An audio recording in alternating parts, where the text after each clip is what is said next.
Welcome to Weathertrends360.com and another Weather Trends website walkthrough. Today we're going to talk about our calendar tool.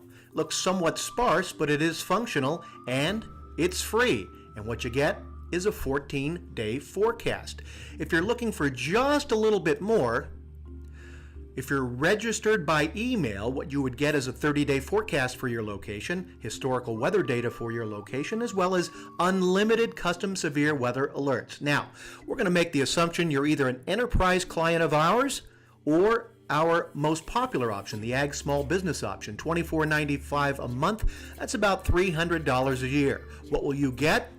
Well, you won't get this kind of sparse page. You will get a much more feature-rich page with an abundance of information, as well as the ability to go back in time historically and statistically, as well as looking out a year in advance. Please keep in mind navigation is always to the left. The lime green Show Me button in the upper left always comes in handy to render all that valuable information and all those numbers that you might need. Details are always located at the very top of the page, content in the middle, and a monthly summary neatly aligned just to the right. Today, we're going to focus on Minneapolis, Minnesota, but if you're looking for a city outside the United States, all you need to do is click on the rotating globe. Up will pop a map. And for our purposes today, why don't we zoom in on Rome, Italy, and environs. Click Show Me, and you'll get the forecast for a town called Urbe, Italy. But we want to go back to Minneapolis. So type in Minneapolis. It should autofill for you. And we're back to Minneapolis, St. Paul. Again, navigation to the left. We use the Julian calendar and the retail calendar. Now, if you want the retail calendar, click on retail, hit the Show Me button, and up pops a retail calendar.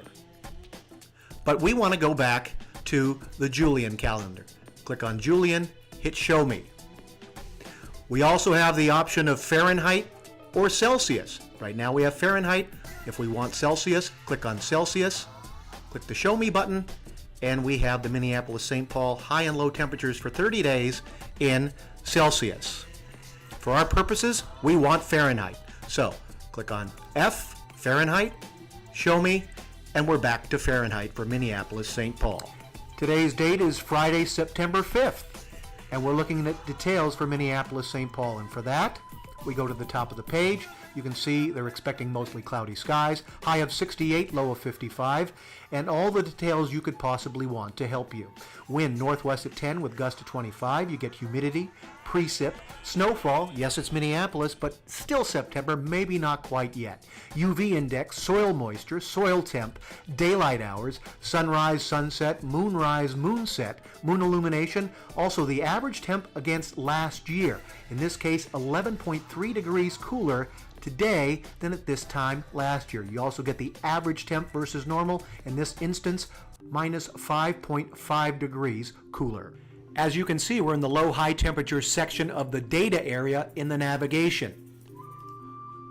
The color coding, as you can clearly ascertain, gives you a quick glance opportunity to see how these temperatures stack up against last year as well as normal.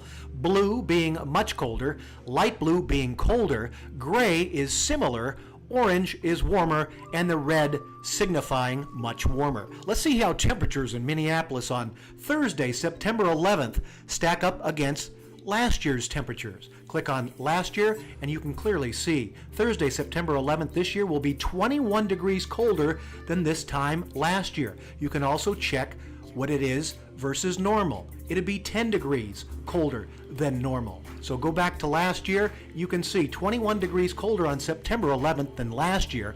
If you're looking for opportunities as a retailer, for instance, Minnesotans might not be heading out to their 10,000 lakes on this day or this week. They might be heading to the malls instead or to the hardware stores to check out some merchandise for the fast approaching winter. This forecast is a great weather guidance tool to help you make smart business decisions. Please note, under each week you will find the precipitation for your location, either observed or forecast. This is versus last year. If you want the normal, you have that as well to compare this year versus normal precipitation. If you want an aggregation of what to expect this entire month, the monthly summary to the right is your streamlined source. Average temperature almost 62 degrees Fahrenheit.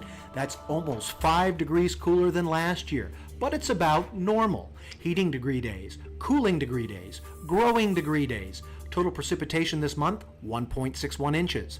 That's a little more than last year, but it is below normal by 1.55 inches, and of course, no snowfall in Minneapolis in the month of September. One final feature to showcase to the navigation area under Date. Click on the year and you can get data, statistics, and information dating all the way back to 1992. If you wish to look into the future, you can go almost a year out into the year 2015. Assuming I'm a business person and I make my living in the winter, I'm interested in December 2014. Click on December, click on Show Me, and I get a representation of the month of December a couple of months from now. I can see it's going to be warmer than we've experienced this time last year, but there is a cold weather opportunity the first week of December. If I'm in the snowplow business, or trying to turn parks into skating rinks, if I sell heaters, parkas, gloves, I have a great opportunity right here. If I want to see how it stacks up against last year, I can click on Last Year, Show Me, and you can see this first week is much colder than last year. How does it stack up against normal? Click on Normal and Show Me. Here is the opportunity if I make my business in the winter. That's a look at the calendar feature at Weathertrends360.com. Here's hoping you enjoyed better business in any weather.